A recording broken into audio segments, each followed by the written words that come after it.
Good morning, everyone. So for those of you who have not personally met, I first and foremost want to say I hope everyone is safe and healthy, and your family and friends are the same during these uncertain times. So I wanted to start this conversation in that manner. Secondly, my name is Paul Reiser. I am the Director of Detroit Urban Solutions at TechTown Detroit. I've been at TechTown Detroit for about 6 years actually in June, this coming month. So 6 years at TechTown. And for the first 5 years or so, I managed tech-based clients in our tech-based portfolio at TechTown and worked with a number of you guys who are in this chat session, in this video session. So, and as of late, during the midst of this COVID experience, I personally noticed, and understandably so, a great deal of resources and attention being given to Main Street and our very important small businesses, retailers, coffee shops, restaurants, etc., in our city and cities across the country. And along that pathway, I always thought about, how are the tech entrepreneurs also being serviced, and are they being heard? Where's their voice, and those kinds of things. So I wanted to use this opportunity because of a great relationship that I initiated, or John and I initiated, maybe about a year ago now, via a organization called NBIA, or the International Business Innovation Association. We met. I was extremely impressed with John, his organization, Center for Entrepreneurship, Center for American Entrepreneurship, his work, his history, and his mission and his goals and his passion around this work. And we left that meeting that we were in with the notion and the to-do to bring John to Detroit. And because John does these roundtables typically in person all around the country. And he'll talk about that. But early this year, of course, dynamics drastically changed. COVID entered our worlds. And just recently, I saw some important legislation come across that John was involved in with a number of great political leaders across our country that really put a highlight on the importance of venture-backed and high-tech, high-growth potential companies, and the needs for a lot of the federal support levers, dollars, resources to also to remember this important group. And so this was an evolution of John and I meeting many months ago, and also because of like I said, the importance that I felt and the opportunity that we needed to have here in Southeastern Michigan to have our voice heard. John is someone who is going to, not going to, but has and will continue to fight for tech entrepreneurs, fight for ecosystem builders, fight for startups, and he's in this fight for Southeastern Michigan. And so I appreciate everyone being here. We probably have about 85 minutes, so hopefully you can stick around, but we want a very lively, candid conversation that is going to kick off between John and the founders who are here in the virtual roundtable. But as I've mentioned to a number of you, at any point in the conversation, if there's something very interesting, if there's something that we definitely need to unpack a little bit, or probe a little bit into to learn a little bit more, we want to create this very rich dialogue, not just between John and the founders, but amongst all of us. And so from this point, I want to say again, thank you, and definitely enjoy this. I'm going to enjoy it. And without further ado, I want to hand this over to John Dearie, president and co-founder, correct, John? Co-founder? Yeah, sure. Of CAE, Center for American Entrepreneurship. So thank you for being here with us, John. Thank you, Paul. I really appreciate it. And thank you for the time and energy that you put into gathering us all here together. And thank you for all of you, your time, for making time in your day. I know you're incredibly busy. The insights that my colleagues and I get from these discussions are invaluable. We really, really appreciate your time. Welcome to everybody else on the call as well. We have a number of people observing entrepreneurship ecosystem builders and supporters there in Southeast Michigan. Jason Rittenberg from SSTI, I think, is observing, and a special welcome to Tim Parker from Grand Angels, who's been very active in the ecosystem there in Detroit with Dan Gilbert, and also happens to be a member of CAA's board. I met Tim at an in-person roundtable, very much like this that we did in Grand Rapids about a year ago, a bit more than a year ago, and we're very pleased that he represents the state of Michigan on CAA's board.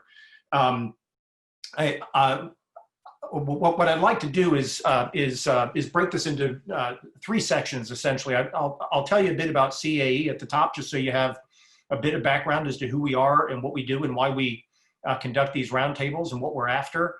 Then what I'd like to do is go around the table, so to speak, and ask everybody to introduce themselves and their business.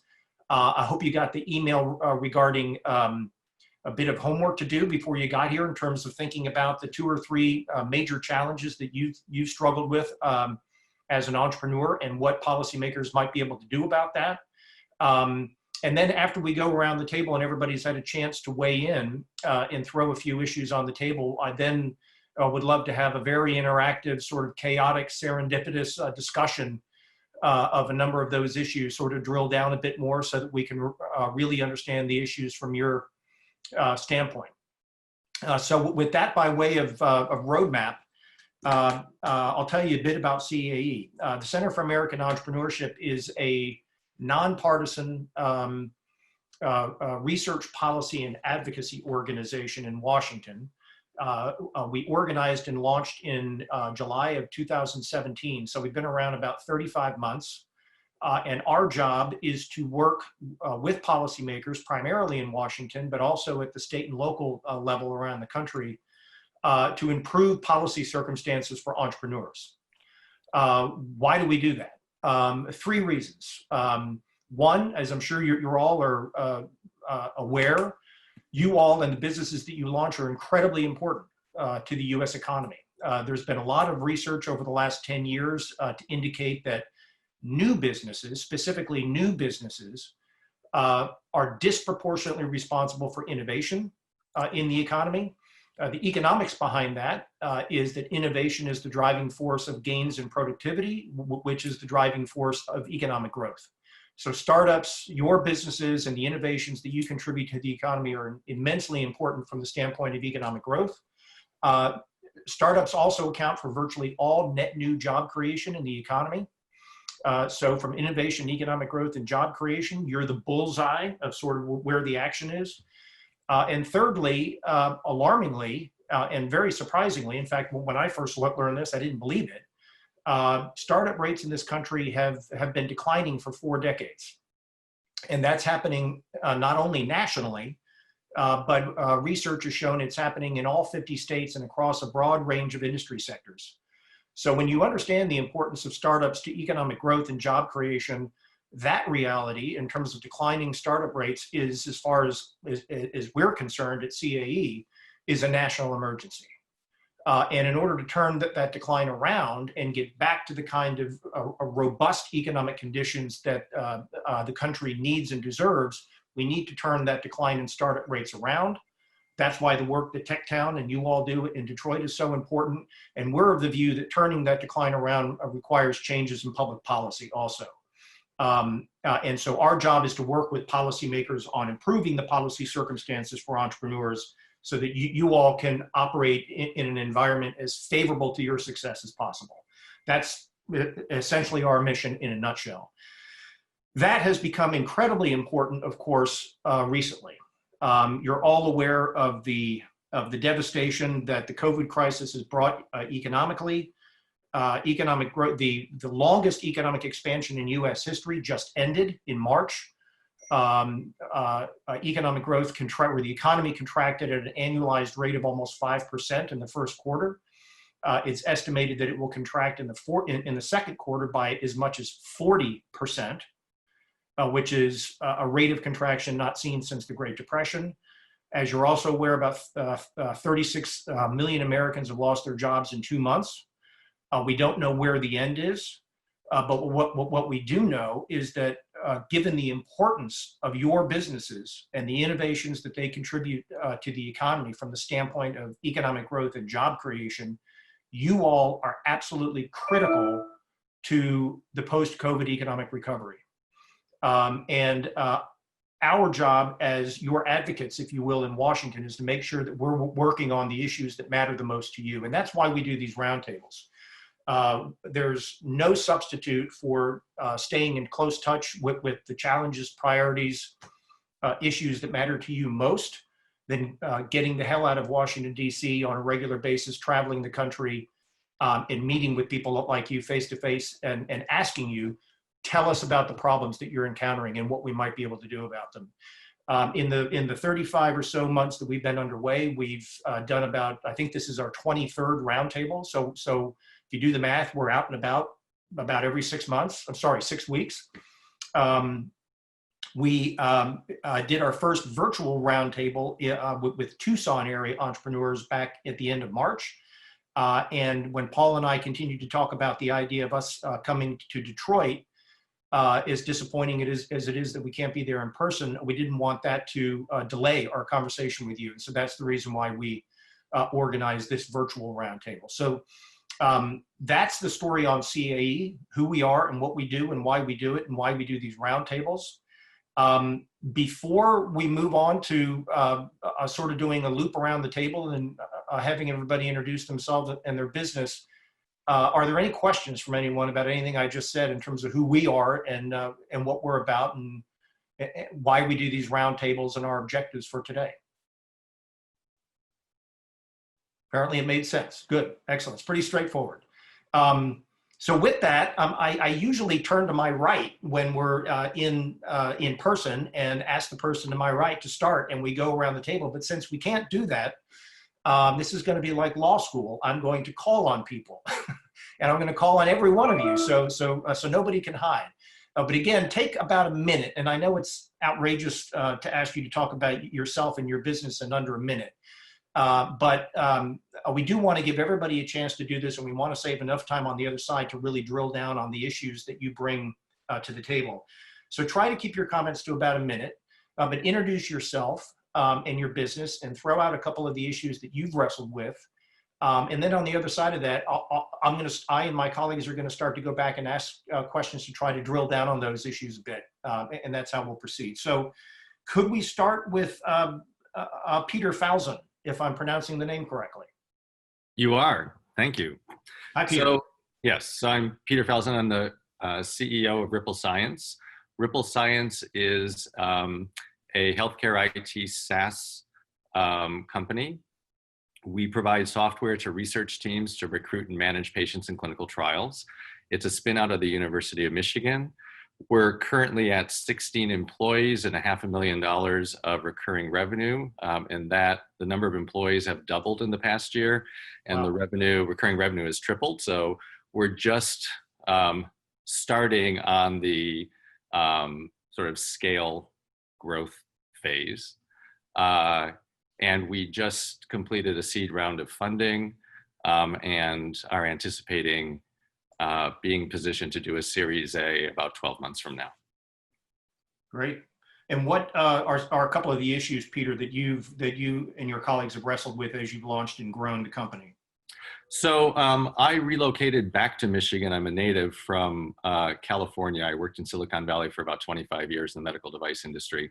And the first thing that I noticed is what everybody I'm sure in the room wants to talk about, and that is the funding gap for early stage companies. Mm-hmm. And there are some really significant resources that I have been able to rely on that have really helped Ripple, which are fantastic. So I think the spirit of my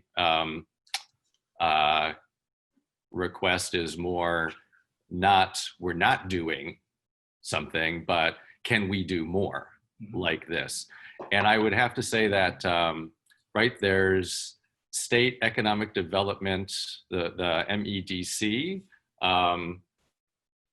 seeds or seeds different funds and has different programs that encourage investment in early stage companies. And without that encouragement, I don't know that those funders would have been there, and those funders were critical for Ripple to get its very first couple stages of funding. And then second, there are other Renaissance Ventures is a fund of funds which is able to encourage funds from out of they become LPs and funds from out of the state, and that encourages those funds to look at investments in Michigan, and that's had a material impact on our business. So whatever regulation policy that encourages more of that helps, I think, level the playing field. And coming from California, I was astonished by the quality of the opportunities in technology here. And the ratio of the amount of money chasing these super high quality opportunities versus in California, where it's a lot of money chasing some things of perhaps dubious quality. Yeah, fascinating. Thank you, Peter. Javier Evelyn, if I'm pronouncing the name correctly. It was a masterful pronunciation. Thanks so much. Pleasure to be connected. It's good to see so many familiar faces on here. Miss you all. My name is Javier Evelyn, founder and CEO of Allergy. We're all about building products that improve the lives of those impacted by severe food allergies. We've started off the core mission also, or core product has been a redesigned EpiPen for greater portability. We've since found some really interesting digital health products from a B2C and B2B perspective that we aim to monetize this year as well. We kind of fall into that bucket of digital health and as well as med tech, so that kind of gets kind of weird at times, but ultimately the different resources here in the state have been really great for us, from Invest Detroit all the way to Tech Town and beyond, to really help hit key milestones and really figure things out, because it takes a village to grow any type of startup, and we're grateful for that here.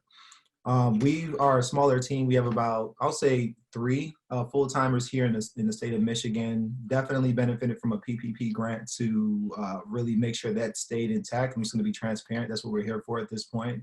And we're in a good space now where our fundraising is kicking up again. But we're living in the COVID world, right? So we're all adjusting and adapting and attacking to this new normal. So to echo, I think every single founder is going to say the same thing around, or maybe to a certain extent around, access to capital. So check mark there. There's lots of conversations. I'll add a different layer as it relates to underrepresented minorities.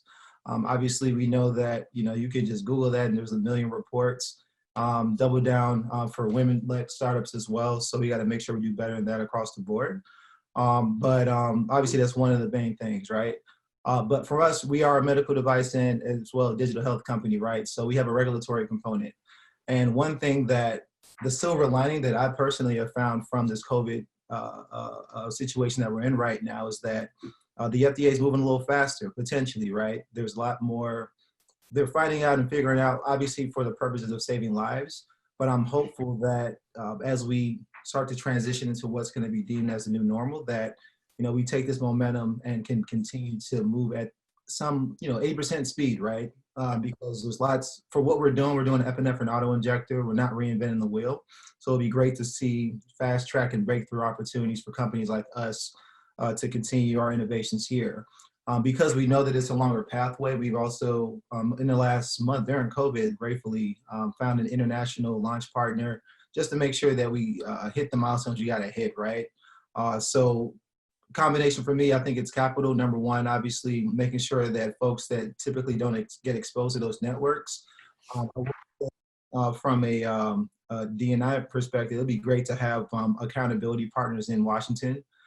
There's lots of talk, but checks don't get written all the time. And that's not always a stigma of the network, but more so of making sure we have the conversations, just at minimum having a conversation with a founder to make sure that the access, at least we have conversations towards access to capital. I've been in the house for too long, forgive me for that one. Yeah, I'll kind of leave it at that, and I'm sure that I'll echo some of the subsequent thoughts of my colleagues on this call. And thanks again, Paul and John, for putting this together as well. Thanks very much. That was great. Eddie DiMage. How you guys doing? Hi there. The time and the invite. Eddie Damai. I am the co-founder of Rocket Fiber and Code Labs. Just exited Rocket Fiber, so not going to spend a lot of time there. Code Labs is a smart building company. We're in the IoT space, commercial real estate space. Without, I guess in the interest of time, I'll echo what the previous two founders stated as well. You know, access to capital is a big deal. You know, for us, it's also access to really just within the space. We're fortunate from a perspective of we've you know, started the company in 2017 and have been able to, you know, grow it over 100% year over year. Are self-sufficient.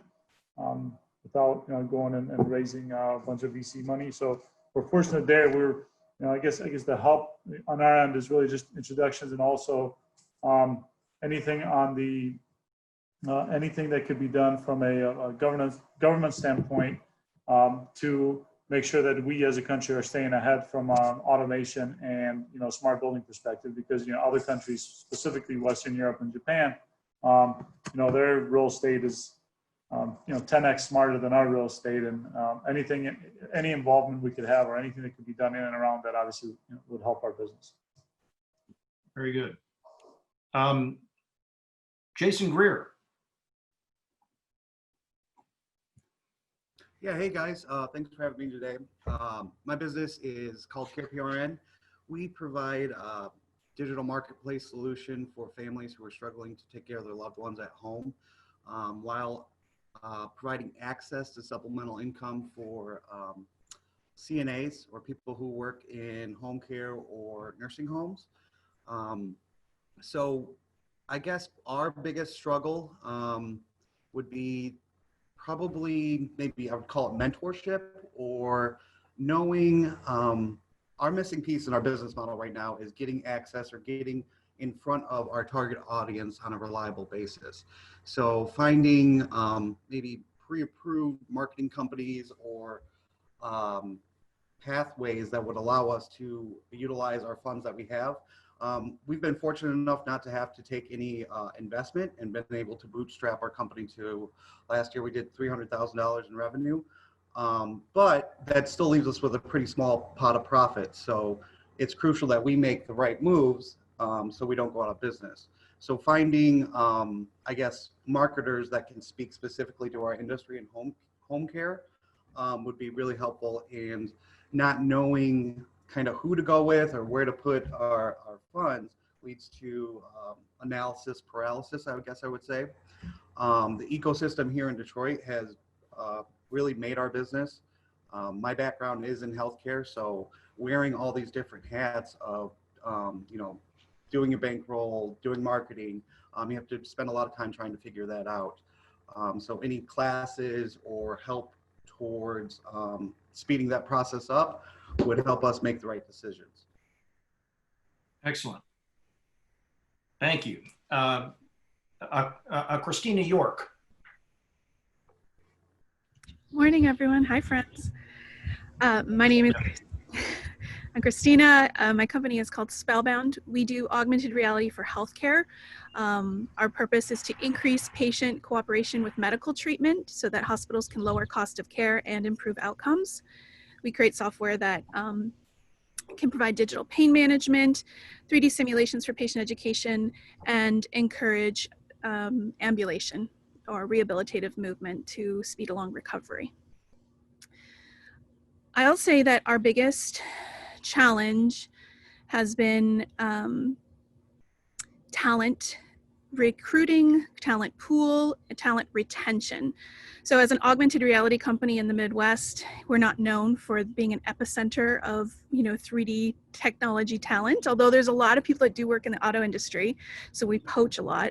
But I am a permanent resident here, so I've been through kind of the immigration system. We lost our lead engineer to Amazon in Detroit. We continue to lose engineers to the bigger companies. And these are students that graduated from the University of Michigan or Michigan State, somewhere, a great college, and then needed to get a green card. And their better bet was with the bigger companies, with the Amazons of the world, than with a small startup who could use that talent more. That talent has a bigger impact. So we are struggling greatly against not only attracting talent, but retaining them in the area so that they're not, going off to the coast or being poached by the larger companies. We just don't have a way to compete. To navigate those systems is expensive and time consuming, and we could use help with that. We've heard that before, and we are on the case. I'll come back to that in the discussion, but thank you for that, Jessica. I'm sorry, Christina. Jessica Willis. Hello there. Nice to meet you guys. Nice to see everybody. It's so nice to see friends out there again. So I'm Jessica Willis. I'm the founder and CEO of Pocket Nest. At Pocket Nest, we do comprehensive financial planning. So we're a fintech company, all targeted to Gen X and millennials. We are not direct to consumer. We're a B2B2C play. We license our software to banks and credit unions, investment advisors, 401k plan sponsors, all to help them engage with the next gen with a tech-first experience in, again, comprehensive financial planning. I think I would say the biggest struggle, I want to say would have been definitely capital over these last couple months. When COVID hit that first week, I'm sure every one of you kind of went through, okay, what does this mean for our runway? What do we need to do? So we spent the first week, going through every scenario, planning, what if all of our customers go away? What if we don't get another dollar of capital in? We were in the middle of a capital raise. How do we extend runway and longevity? And then luckily we had capital come in from additional investors, some existing investors, some new investors, all in the last couple months, which has been just the biggest blessing. I'd say those checks are probably relatively small and would make companies on the coasts, laugh about how grateful we were for these $50,000 and $100,000 checks. So I'm going to echo the gap between raising capital here in the Midwest and raising capital out in Silicon Valley. And then, of course, as kind of piggybacking off of what Javier was talking about, he was talking about the regulation in medtech. We're in fintech, and so what I see with other countries and other ecosystems is from a policy standpoint, I think we can open the doors a little bit more for banks and credit unions to work more aggressively with startups with less regulation. Excellent. That issue came up at another roundtable that we did in Ann Arbor. I'm sure you're familiar with the issue of that the Volcker rule, the policy response to the previous financial crisis, had the unintentional effect of shutting banks out of participating as limited partners in venture funds, as limited partners. And this was not really an issue in the larger coastal cities, but was very much an issue we heard in Midwestern areas and regional banks. And so that correcting that has been something that we have been working on for a long time to try to re-enable banks to participate in venture funds, and a significant amount of progress has been made in that regard, but we'll come back to that. Thank you very much, Jessica. Again, I apologize if I'm mispronouncing folks' names. Shadi Mir?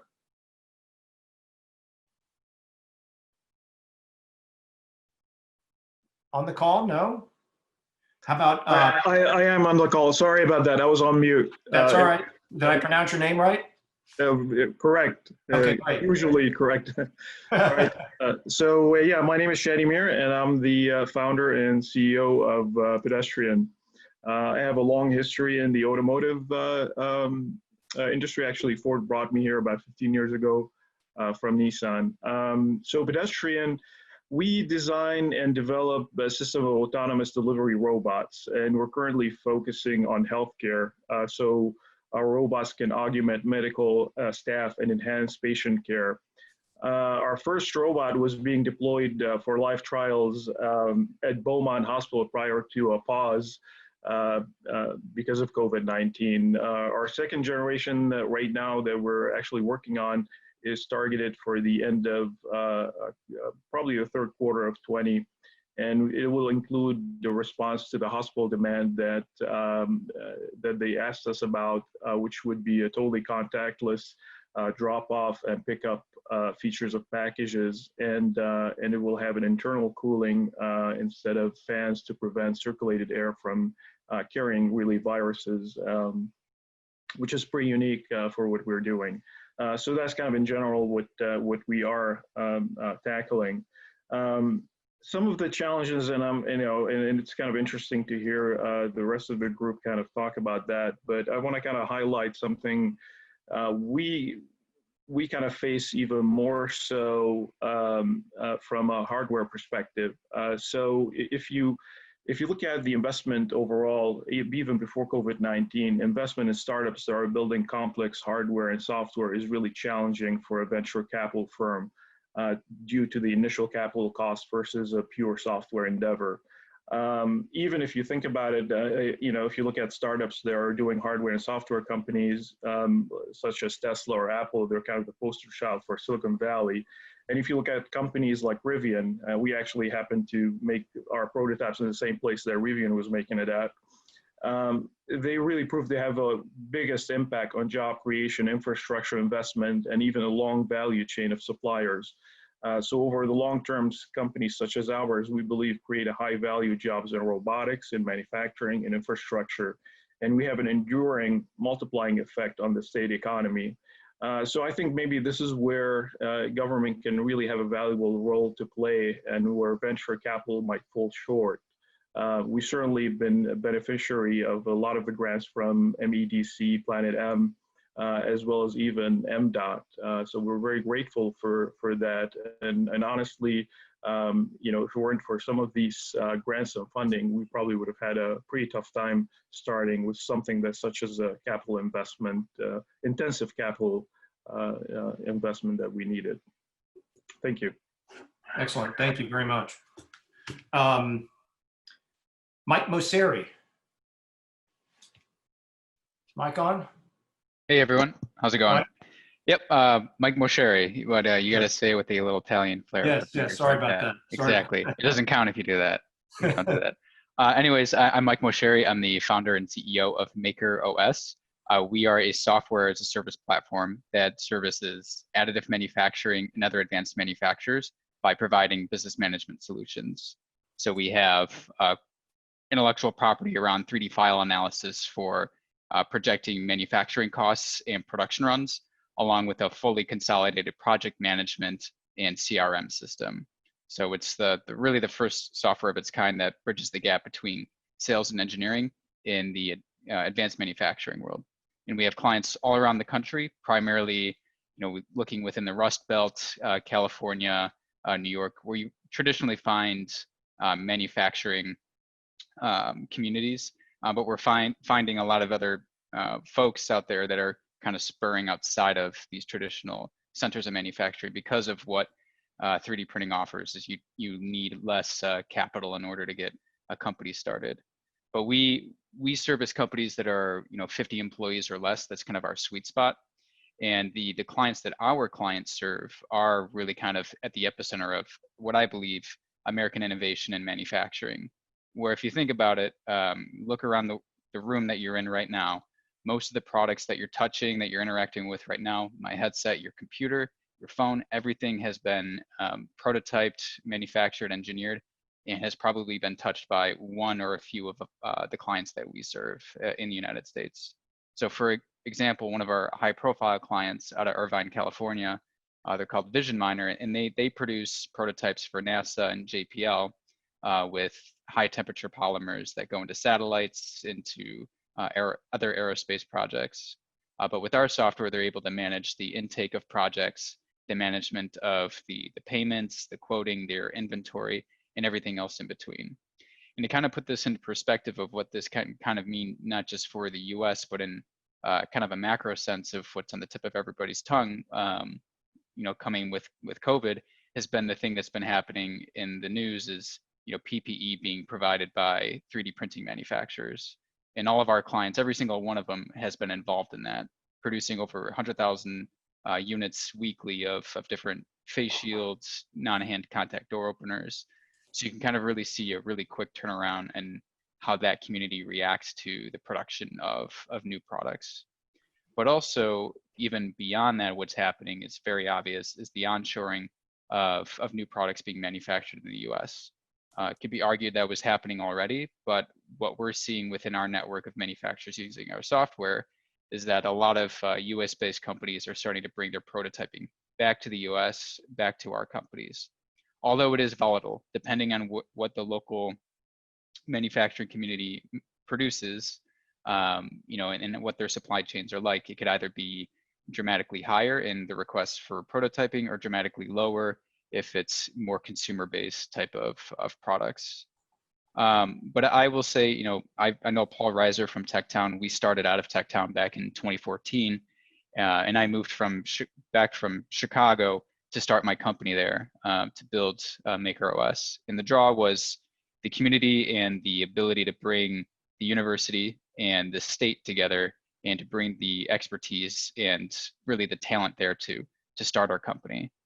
I think one of the unfortunate things that happened as a result of the Venture Michigan Fund and the results of that have been to scare away certain programs to start again. But I will say that the support that we got from the MEDC, the SBA, and TechTown in particular are core components to why we're even around in the first place.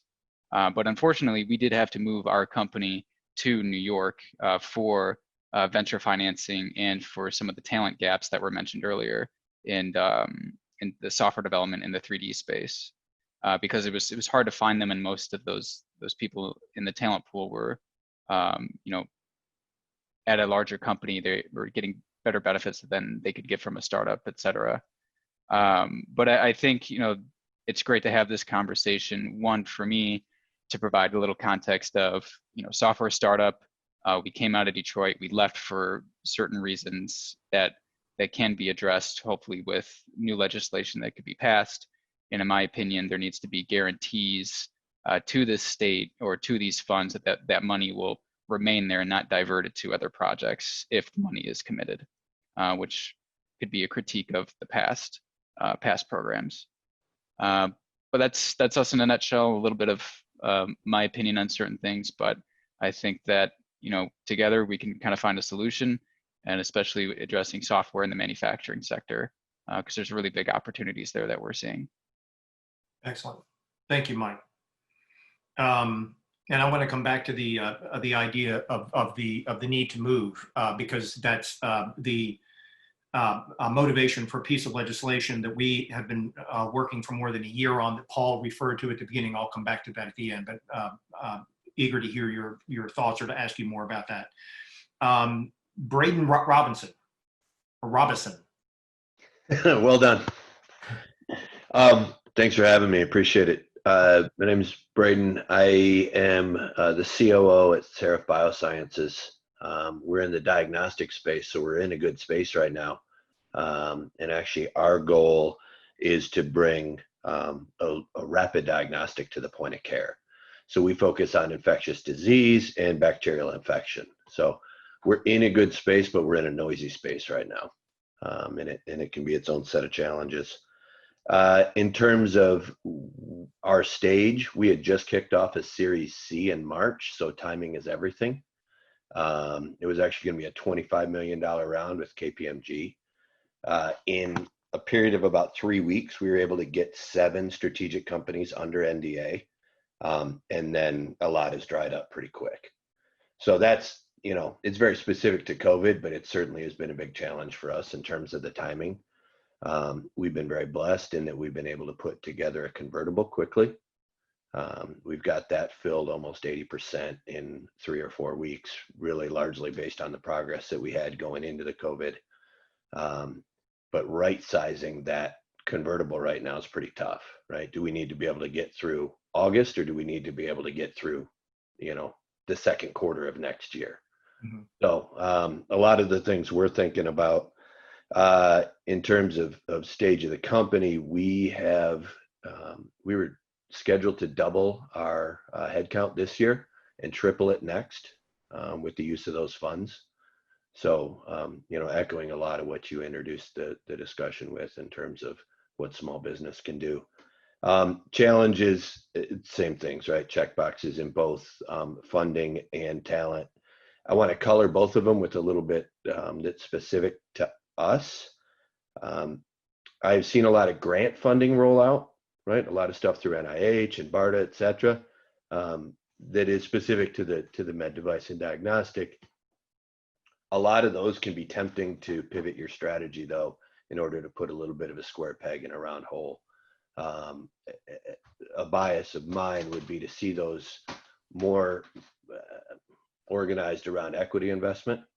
I look at things like the TSS fund, right, where you've got local funds that have got double bottom lines like Invest Detroit that really can evaluate current strategies and prop companies up quickly without having them have to really retool in order to fit kind of the shape and form of some of these grants that traditional government funding can come underneath. So I think that's been a really good program, and we'd like to see things like that get expanded, or at least processes like that, very quick and efficient to really hit the nail on the head. Talent, we've actually had good luck finding broad talent, but very specialized talent's difficult, particularly in regulatory. And a lot of folks have talked about AI. We use AI algorithms underneath what we do in order to get the diagnostic quickly. So really in-demand talent that's more traditionally on the coasts has been difficult to attract to the Midwest, particularly for startups, right? When it's a long shot, people that are going to relocate often are looking for more stability. Yep. Indeed. Thank you very much. Mike Klein. Hi, so I'm Mike Klein. I'm the CEO of Genomenon. We're a health IT software company. We're connecting patient DNA with the billions of dollars of genomic research that's being done every year.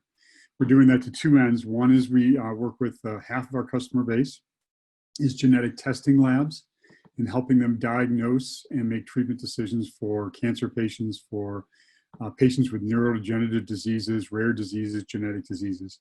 The second half of our business is building data sets, so genomic landscapes for pharma companies, everything from drug researches to identifying genomic biomarkers for segregating patients for clinical trials. So I've been in this community. This is my fourth company. I've been doing this for 25 years. I'd have to say that the ecosystem in Michigan, from a startup perspective, has changed dramatically in the last 25 years. The state has done a great job. There's just a number of funding sources that weren't available 25 years ago to get ideas started and get them rolling. So I would echo the comments, though, from the funding challenges and the funding gap challenges we see, kind of getting beyond the startup stage to the Series A, the Series B investments, I think is a particular challenge. I'm not quite sure how the federal government plays in that role. I mean, I think the state's done a great job there, but I'm not quite sure I put the pieces together for what we could ask for the federal government. The second area that we're paying a lot of attention to is with COVID-19, the ability to work remote, well, the requirement to work remote, now becoming the ability to work remote, opens up a whole different venue of hiring, right, to be able to hire across the country. One of the things I look at, and I spend some time gets concerned about, is the different state laws around labor. And we're hiring high-tech workers, right? We're hiring programmers and salespeople and marketing people and data scientists. But you look at California, the laws in California, you look at the laws in Massachusetts, and there's a lot more stuff that's difficult to get your head around as far as everything from what you can ask in an interview to the liabilities you have when you have an employee in those states, to confidentiality or to non-compete clauses, right? So there's no uniform set of labor laws that, as we're reaching out across the country, I've been warned to be very careful about hiring somebody out of Massachusetts or somebody out of California, because the bars are a lot higher, they're a lot different, Even questions you can ask in an interview could set you up with liabilities that just aren't things that we're trained on or think about. And so I think some consistency across hiring remotely across the states or all the states would be really helpful when you're starting to think about the new way that we're thinking about more and more companies bringing on more and more remote workers. Excellent. Oliver, I was going to take a stab at the last name. Is it Theis?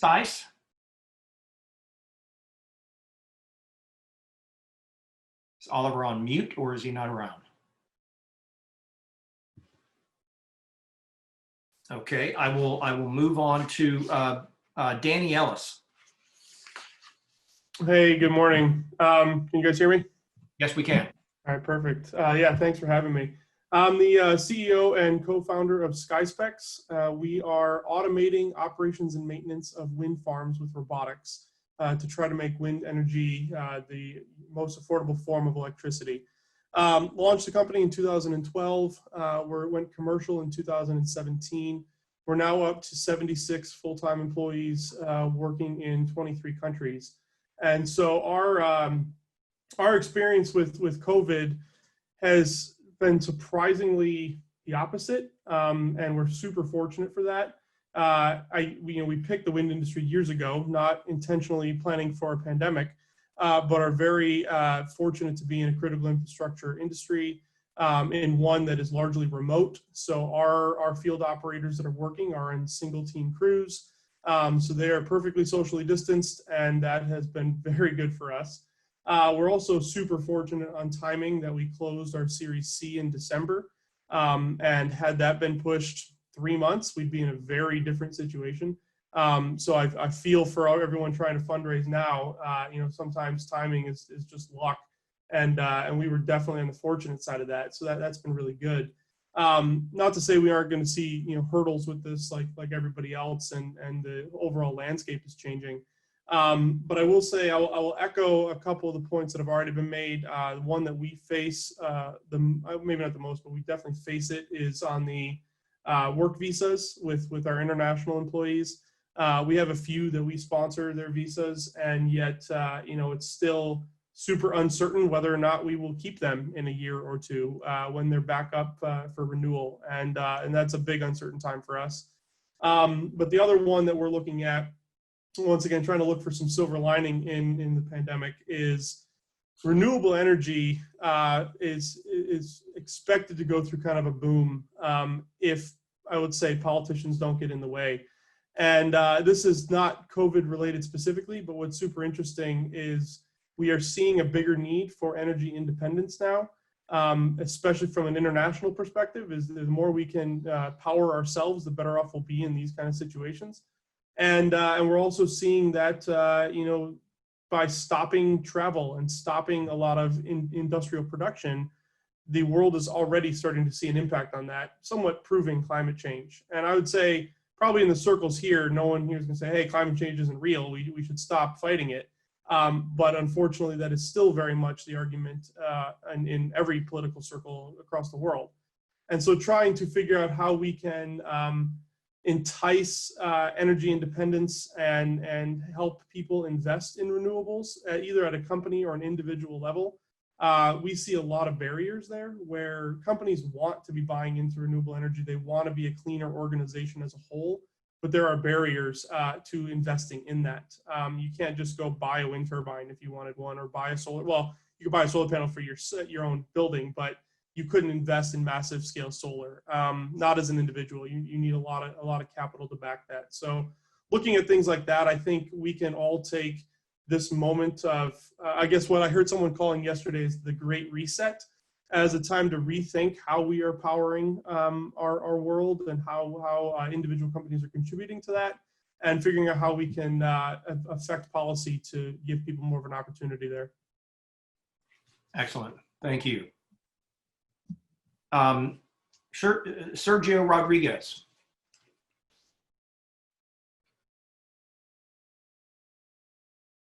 Sergio on the line? Okay, how about Paul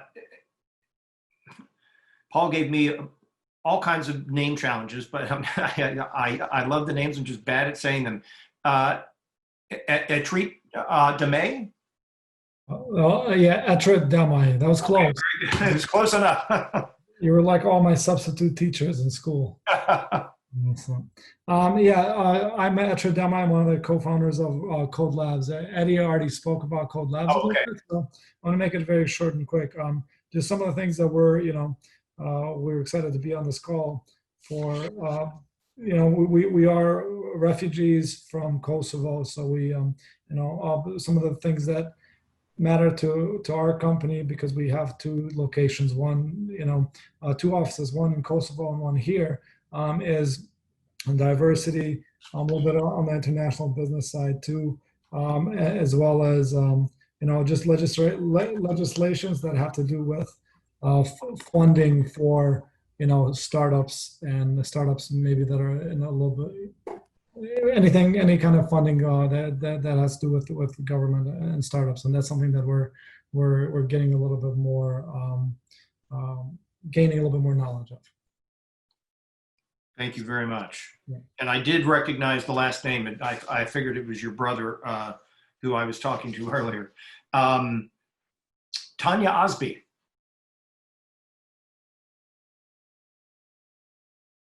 Is Tanya on the line? How about Elisabeth Michel or Michael? Michel. Michel. Yes.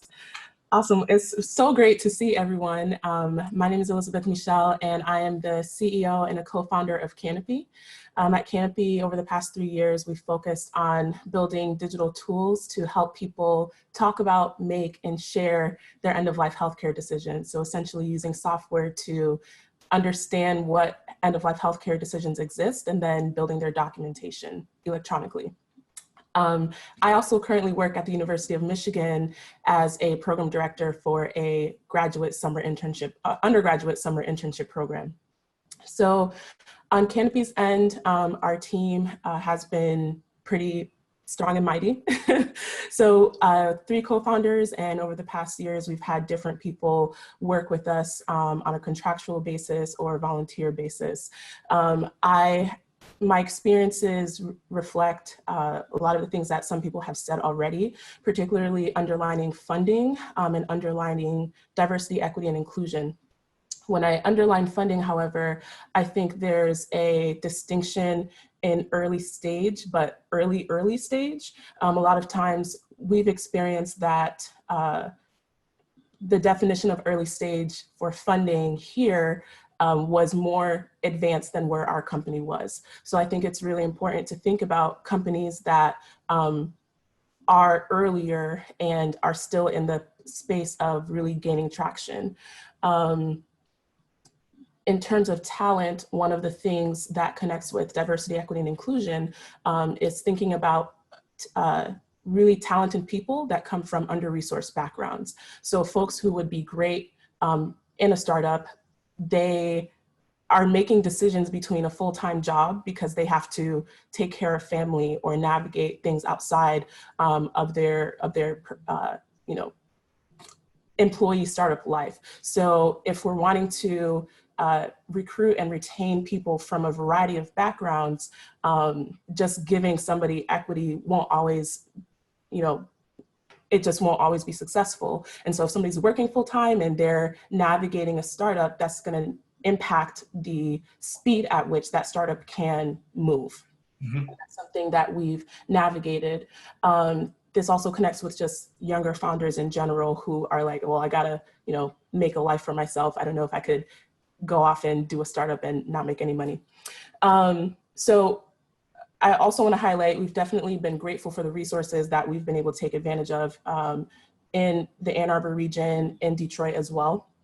But I really would like to highlight that funding and resource for earlier stage startups. The last thing is partnership development, particularly in healthcare. Any healthcare startup is, going to tell you about long sales cycles in healthcare. Some people experience them. A lot of people experience them, some people don't. But for those who are in a healthcare setting, that sales cycle can be detrimental to a early stage startup. So I think that finding ways to fund and incentivize partners to work with startups that are trying to really prove out their value proposition is super crucial for the viability of earlier stage startups. Excellent. Thank you. Kyle Bazzi. Hey, everybody. I'm with a company called Autobooks. Our mission is to serve small businesses with helping them through the number one reason that they fail, which is cash flows. So we particularly do this by actually selling and servicing up our software through our banking partners. So, true to home here in Detroit, we actually just put out a press release that TCF and Chemical, they merged together, but our hometown bank is now serving Autobooks. So to give you a sense, a small business owner can log into Chemical Bank, and as a business, they have access to all of our tools with an emphasis on helping them get paid faster. So one of the biggest and still underpinning reasons that small businesses across this country fail is truly around the ability to become digitally enabled for payments and automate a lot of the back office workflow. So when you think about the day in the life of a landscaper or a roofer or a freelance photographer or a Main Street small business, we're really focused on that group. And I think a lot of sentiment anyway thinks that small businesses by far and large are already served by the PayPals and the Squares and the fintechs. But the truth is our average age of small business owner is 47. And they're very overwhelmed by anything finance and anything technology. So they're looking for the easy button, and they call, the number one thing they all have in common is they all have a bank account or a credit union account. And they often call them for help. And banks and credit unions have traditionally focused either on consumers, obviously, or commercial markets, $100 million, $50 million a year businesses. And so our vision and mission is that we can pull innovation from a digital perspective back into banking, because the banking world, shocker, aren't the best at moving quickly and building really great software and experiences. And so we actually white label that and iframe it into a bank to be able to match what Silicon Valley fintechs do, but then do it with the power and trust and the customer support that a small business needs from a community bank or big banks. So that's about Autobooks. We're about 70 some employees, 23 million raised so far, up to our Series A, raising a Series B later this year. I think a lot of it's been said already, but I share the sentiment and the passion around it. I think that especially right now during COVID, we see so many VCs around the country.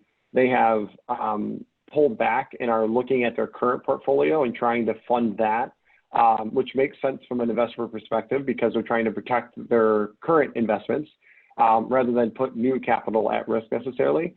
So I think that from a government or a regulatory perspective, how can we de-risk some of that risk that they are seeing in the market, especially with the uncertainty that is COVID? Definitely don't know what that solution is, but I think an outline of or identifying a part of the problem is to say, how do we help get those funds deployed, recognizing that they're trying to invest more in their current, what they call, and we keep hearing this from VCs, we're going to double down on our winners. And so that makes it really hard, as John, you kind of set the stage here about how do we make sure that startups don't go away so we lose the innovation. I think that the question that really kind of triggered in my head was, how does the government de-risk some of that investment from the VCs that truly, I think at a startup at our stage, that as we're reaching scale and we found product market fit, we don't necessarily want just any money. We really want the VCs that can help us advance our vision. And so helping de-risk that kind of money would help VCs do that. I think specifically in the non-traditional tech hubs, selfishly here in Detroit, we'd also love to see some regulation that encourages, I think it is, I forgot the gentleman's name off the top of my head, but, or is it Steve Case, that's the Rise of the Rest Fund? How do we continue to invest into that? Because I think this has an opportunity from a macroeconomic perspective to actually shift talent away from those big cities. So as multiple companies start to lay off and the cost of living in those cities is so high, I truly think it's an opportunity for Detroit, and Paul knows that I'll die on the vine here for the city and our people. But I think it's an opportunity to get that shift of talent back to home, right? So we're always looking for people that are in the banking fintech industry that either are from here or their spouse is here and they're about to have kids. That's our talent strategy to try to get them back to Detroit. And I think that right now, if they're losing their jobs, I think it's a big shift. And what kind of regulatory support could we have? Maybe tax credits or incentives in order to help them make those shifts or moves or things like that. So those are a couple of things that came to mind. I love, I think it was Elisabeth that said it. It is a very long sales cycle to sell a bank. It's similar to the healthcare industry. So what kind of, these big industries like healthcare and banking that are so important right now during this crisis, especially selfishly for Autobooks, you add on top of that small business, and not so much the tech entrepreneurs on this call, but it's the everyday small businesses in the community. How do we help banks move quicker? And from a compliance and regulatory perspective, even with the PPP loans that are going out, now we see these bills that are coming through Congress that are really freaking the banks out, because a lot of the community banks are going to lose. I don't know if people know this, but most community banks are going to lose money on the PPP loans. And they did it because it's the right thing to do. Now we got the regulators coming at them saying oh, we're going to audit all of this, which is going to add a whole new layer of cost on top of community banks that did the right thing. And so I think that selfishly for Autobooks, I'd love to see some support for that industry and community banks specifically. I know the big banks didn't do the right thing all the time, but the community banks and credit unions truly did. And so how do we help de-risk that a little bit more for them so that they aren't so apprehensive to help small business, because they have not served them well to date. You go to a website at a bank and most of the times it says commercial or personal. It doesn't say small business. If you go to TD Bank or Chemical Bank, it's at least now evolving as an industry saying small business. So I think there's a real opportunity through this PPP crisis to actually shine a light on how regulatory burdens can be lowered to help the industry serve those small businesses better. Excellent. Thank you very much. I'm actually, my former life, most of my life, I was in banking and financial policy, started my career as a bank examiner at the New York Fed. So what you're saying rings very true to me, and I appreciate that. Christina York.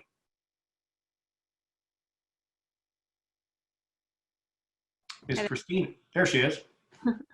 I am on the leadership team at a company called Voxel 51, and I'm also a founder of an organization called Shine and Rise, which connects women from diverse backgrounds in tech. So really here mostly on behalf of Voxel 51, but also Shine and Rise as well. So at Voxel 51, we're an artificial intelligence company that enables the machine learning lifecycle with a specific focus on data curation and model deployment. And so we are a small team. We've recently had to be cut as a team because of the current economic climate. So we're at 8 people right now, but at our largest, we were 15. So yeah, just in terms of kind of echoing what everybody else is saying, 2 of the biggest challenges we faced as a company, the first is access to capital. I feel like because we are a Midwest company, we were spun out of the university. When we're talking to investors or working with investors, even if an investor has invested in us, I feel like because we're in the Midwest, and we're not in the tech hub of the Valley, I feel like we have less bargaining power with those organizations, the firms that we're working with, because we're not as connected into whatever's going on in San Francisco. So that's the first thing, and the second thing is just access to a diverse talent pool is really challenging.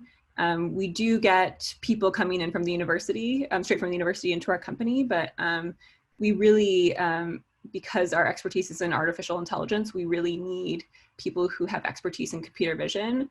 And that's just like a small area of expertise generally. And so even when we do get people who have that expertise from the university, we've had multiple people leave to go to the coasts to work at different companies when they've had the opportunity. And we've also just struggled to find people who have more experience, right? When we're getting people straight from the university, they don't have typically a lot of work experience. And so trying to find even more senior levels of people who have an expertise in a certain technical area is really challenging here in Ann Arbor particularly, because again, most people are coming straight from the university. So they don't have the background or the depth of experience that we really would like at our company. Excellent, thank you. Have I missed anybody? I want to make sure that my list of people on the call is complete. Have I missed anybody? No, I guess not. Okay, well, first of all, I just wanted to say thank you to everybody and to Paul. This is, you know, every time that we do a roundtable like this, it's incredibly inspiring and invigorating for us to get back in touch with innovators and entrepreneurs. And this roundtable is certainly no exception. The array of companies and industries and innovation, and it's incredible, and it's an honor to be with you today. What I'd like to do now is just start to go back and pick apart a bit or drill a little deeper on some of the things that we heard. It's always a lot more fun if I'm not the only one asking questions. So in addition to Tim Parker and Paul and my colleague, Katie Allen, if anybody else on the call, if the entrepreneurs that themselves have heard something that's interesting, or they want to ask a question, or they've got a piece of the answer that somebody else asked a question about, jump in, because this is a lot more fun the more chaotic it is. So we've got about a little more than 30 or 40 minutes at this point. And I'd like to start with, we've heard a lot about access to capital in various ways. I mean, I've heard some encouraging things, I've heard some discouraging things, but I'd like to go back to Peter Falzon. Is Peter still on the call?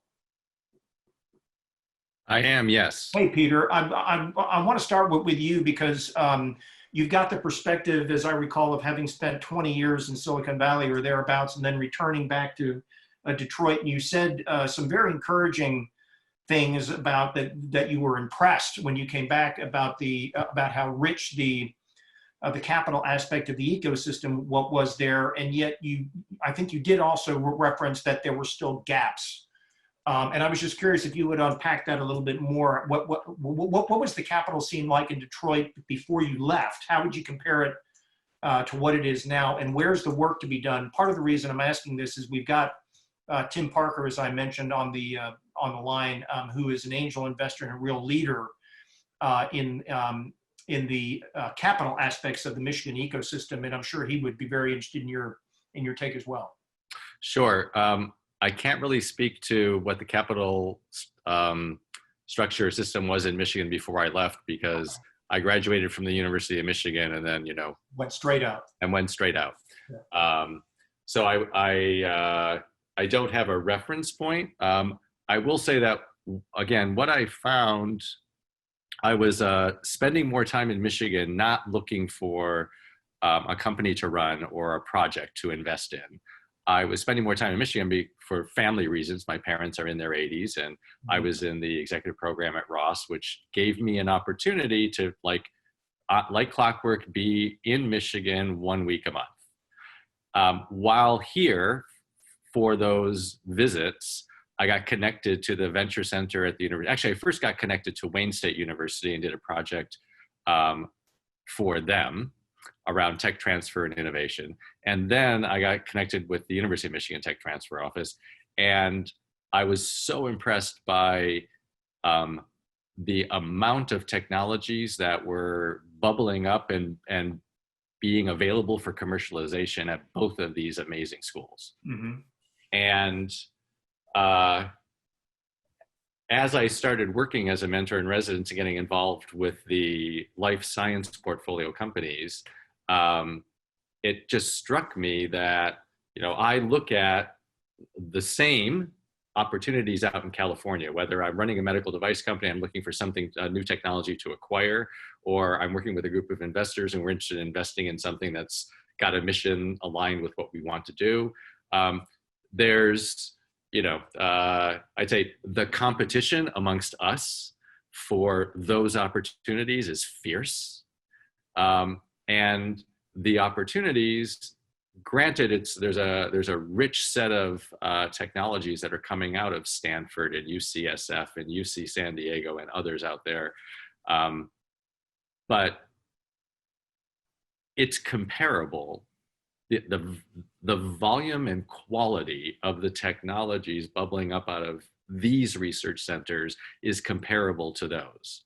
Yet the number of entrepreneurs and resources going after them is much less. Yeah. So I just saw a huge supply and demand imbalance. Yeah. And since I invested in and took the helm at Ripple, and I led the angel round of investment, so I brought some investment from out of state to saying, hey, I think there's a diamond in the rough here, and I'm willing to make it my next project. Write me a check. I wrote a check. I also started reaching out to some of my former colleagues in San Francisco. I brought a guy that I worked with at a couple of startups into the Michigan Venture Capital Association meeting last year. And sure enough, a year later, he's co-founder and spinning up another University of Michigan company out of his house in San Francisco with a researcher here. So I think there's a ton of great raw material, and matching both the talent and the money to those opportunities, there's still more that can be done. Yeah, got it. Against the backdrop of John, may I interrupt? This is Alan Kiet, and I'm the tech team manager for the Small Business Development Center. Yes, sir. I think over the last 7 or 8 years, the role of the Michigan Economic Development Corporation at the very early stage and at the university level has become more important. There are MTRAC funding, there are BAF, Emerging Technologies Fund, Invest Michigan, to just name a few. So what I'd like to plant with you is, if the federal government could match the state investments, I mean, we're probably looking in Michigan at a $6 to $7 billion shortfall in revenue this year as a result of the economic impact. So my concern is, will the legislator have the funding available to continue these economic support programs at the very early stages at the level that they have? So even if they have that ability, when an Invest Michigan or a Business Accelerator Fund, we're talking about small amounts of monies, up to 50,000, up to 120,000. If the feds could match that funding, so at least we double the availability to assist the very early stages, and then they would have a better foundation to then go for a pre-seed funding. Yeah. I would go one step further, Elaine. Sure, go ahead. Try to attract private investors to help backstop that. So you have a trifecta of money going in, but guaranteeing that those funds will be used for those purposes, instead of 5-10 years later when a new administration comes in to change the policy of where the flow of money goes. Yep. To secure that whoever is managing the money has the authority to disperse it for its intended purpose is really important. I will take just a moment. I don't want to take away time from asking questions, but I'm going to send everybody through, by way of Paul, the details on this, but you will all be very interested to know that the piece of legislation to which Paul referred to at the beginning, that we've been working on for a year, with Amy Klobuchar of Minnesota and a number of other senators. It's been introduced in both the House and the Senate in the wake of the COVID crisis. It was originally entitled the Innovation and Startup Equity Investment Act, and it was exactly the kind of thing that both of you were talking about. it is federal funds that will be allocated to each state on a straight population basis. 2 tranches. The first tranche is $1.5 billion, $1.5 billion, $500 million held back as follow-on financing. It would be, the whole idea is that the capital allocated to each state would be deployed by way of exactly the kind of entities that the other gentleman from the Economic Development Corp was talking about for the purpose of attracting private venture capital. So it would offer a one-to-one match of federal dollars for every private venture capital dollar invested in startups. It's principally aimed at areas of the country outside of the three major venture capital centers. So for example, if I'm remembering correctly off the top of my head, if the act is passed, it would bring about $65 million in federal funds to Michigan, with the intent of attracting another 63 to 65 million in private venture capital for a total of 130 million. That bill was actually renamed in the wake of the COVID crisis as part of the response to the COVID crisis. It was renamed the New Business Preservation Act. The whole intention of being is to incentivize continued venture investment in startups, particularly outside of the three major venture centers. I will send you all of the information about that and would welcome your comments and responses to whether or not you think it's on target, the potential impact it could have, et cetera. Against the access to capital issue, the background of that issue, I wanted to ask Jessica and Elisabeth about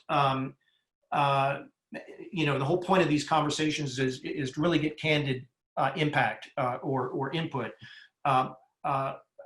against the backdrop of the capital situation there in Michigan. And maybe we can start with Jessica. Talk to me about the relative difficulty of finding capital as a woman entrepreneur.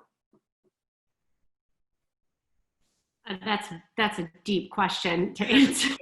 It is a deep question. It's one that we're very interested in, and I was just curious about your experience there in Michigan. I am going to say the statistics are clear that they're not in our favor. Right. And in reality, I won't say that I'm feeling that. Okay. And I don't know if that's a yet or if that's just my circumstance. Yeah, I would say it must be going on because that's what the stats show. And when I say it must be going on, I mean it must be going on with me, but I feel like we've done okay, that we've done great. So I'm going to have to say I haven't felt that. Well, all right, let me say this. So I've been in finance and wealth management for 20 years. I haven't felt a gender bias in raising capital any more than I felt in the rest of my career working in finance. Fair enough, fair enough. And Elisabeth, tell me about your experience both as a woman entrepreneur, as a minority entrepreneur. How was that? Have you felt any impact in that regard with your ability to raise capital? So I will echo what Jessica said in terms of as a Black woman and as a Black person, as a woman, I'm used to navigating difference and navigating circles where I'm different from a lot of people around me. So I have been approaching funding in the same ways. I will say that for the money that we've raised, a lot of it came from pitch competitions and an accelerator that we participated in. And so a lot of the conversations that we had to look for angel investors were not successful. The reasons for which I can't say, but I will say if there's somebody that I've wanted to talk to, I've been able to sit down with them at least once. If they've had bias or have been navigating bias in those conversations, all I'm saying is I have continued conversations with places where there were traction, and if there wasn't traction, moved on to the next person where I could find traction. Got it. Good. Thank you. Danny Ellis, I just wanted to ask you, you're probably the best example, not the only, but the best example an internationally active business, have you been experiencing any problems in terms of current trade policy? Is that affecting your business in recent years? No, not really. Our product itself is U.S. made, and we've been very critical on that. And for those that don't follow the drone space, I mean, DJI is a massive drone company, controls 80% of the market worldwide. And there's some new restriction that is going to limit their sale of their systems in the U.S. for violating a patent. There's also been security concerns around that, which we've been very fortunate to have not selected that platform. So nothing on that front. We have been impacted, though, on customs and free movement of product. I'll tell a quick story that actually Endeavor helped us with. We had a job in Brazil that we had to go do, and Brazil is notoriously corrupt, as you know, and they're not the only ones, but they're definitely ones that moving product and personnel in and out of a country is hard. We've had similar challenges in other countries too, that your stuff gets held up if it's coming from the U.S. and sometimes effectively, you know, ransomed off, where you have to pay exorbitant fees to get through customs. You know, that we've navigated it pretty well, and you need a good international network to do so. But as a first-time project to go do it, it was near impossible, and you know, we were facing the option of bribing customs officials to get stuff through in time, and didn't take that route, and we're very much against that route. But we're also told by other business leaders, hey, this is kind of standard in other parts of the world. Yeah. And we're like, we don't want to do that. You know, it's kind of just, whether it's illegal or not, it's totally against our morals, and we don't want to be spending our money that way. Right. So that has happened in some of those other countries, and I would say that we see the impact of our federal politics and the turbulent times, to put it nicely, as having an effect on even our allied countries that we work in. Yep. And there are new processes in place to make sure we are following the proper rules with money flow, with personnel flow, with work permitting. And even that one has been challenging in Canada. You know, we've gotten stopped numerous times in going to Canada, more than others, to make sure we have the proper work permits and we're not sending, you know, illegal workers to Canada to do work that the Canadians could be doing. So we do see it's been an uptick of that in the last 6 months or more, maybe 6 to 12 months. Not something we haven't been able to navigate, but it definitely adds a level of uncertainty. And without the network we have, I don't know how we would have solved it. Yep. I'd like to ask a question about regulation and the as a barrier to your success. And two people who talked about this in different ways were Mike Klein and Javier. Javier, you were talking about FDA approval, of course, is relevant for your business. And you said that the FDA seems to have gotten a religion and is moving more quickly. Is that really the case? Are they still a major obstacle in terms of the success of your business? Are there other examples of regulatory headaches or barriers that are problems for you that we should know about? I'll say so I'll say transparently, we've been fortunate to be a part of an organization called AVAMed, MedTech policy organization out of DC, to try to get a sense of what's going on pulse-wise from a policy perspective. In our case, we're not just a pure med tech or medical device, we're a drug delivery device, so we have that. But we have seen that just from afar and through those various networks that COVID is changing somewhat some elements of the culture of FDA as it relates to getting things approved of that nature. There's literally a call every week regarding this. So while we are optimistic, we do know that the priority is on COVID, and understandably so. So with that being said, we still have taken the approach to make sure that we explore all the international opportunities. And there's one solid one that we have now at this point that will really allow us to do a lot, prove out sales cycle, et cetera, out in that country, and then bring it to the States. But it's definitely something that's impacted us, that will impact us, but we remain optimistic based upon what we've been told, or just by being able to be fortunate to be in the room at times to kind of get a sense of, you know, do we still pursue that U.S. strategy full full-fledged, and that's a yes at this point.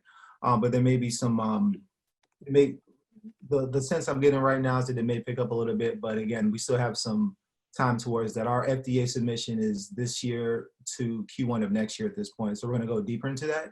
But so far, that's kind of just the window we're looking at things at this moment. Okay, thanks.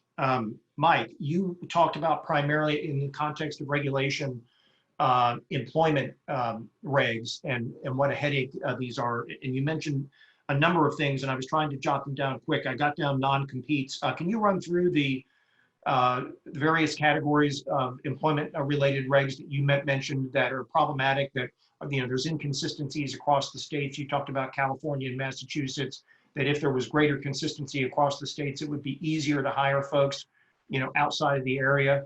Could you just run through the categories of problematic employment regs again for me? Well, one concern is non-competes, right? In California, non-competes aren't valid. Right. And you're hiring people on and you're teaching them the technology, and you've got new technology and they can take that off someplace. That's a challenge, right? That's a problem. The other is when you're going in, simple questions that you can use in hiring, like asking somebody's current salary is illegal in certain states. And, one of the best ways to judge kind of how people are valued is to understand what they're being paid. And now all of a sudden in certain states you can ask that, in other states you can't ask that.